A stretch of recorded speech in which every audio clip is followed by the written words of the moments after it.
Parliamo di questa mostra che si tiene oggi alla Torre, dedicati agli eroi del Reggio Tragamine 36 della Guardia di Finanza. Abbiamo visto una giornata, una manifestazione bella, la deposizione della corona di alloro in mare, ora una mostra che sarà aperta 3 giorni. Ecco, parliamo di questa mostra, è stato sicuramente un lavoro che lei ha svolto insieme ai suoi colleghi in maniera attiva e fattiva.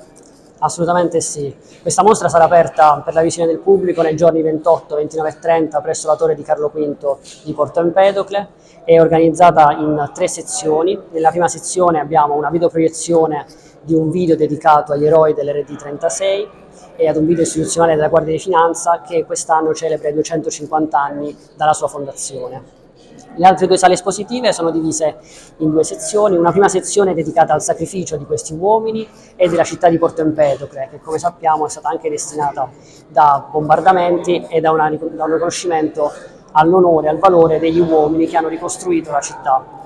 La seconda parte dell'esposizione è dedicata invece alla successione cronologica degli eventi e a raccontare questa storia di questi eroi che hanno poi, fino all'estremo sacrificio, rappresentato i più alti valori che un militare può poi presentare. Quindi un percorso rievocativo storico. È un percorso rievocativo storico che servirà, ci si augura, alle nuove generazioni per far capire quelli che sono i nostri valori del passato e poter costituire un volano verso i nostri valori del futuro.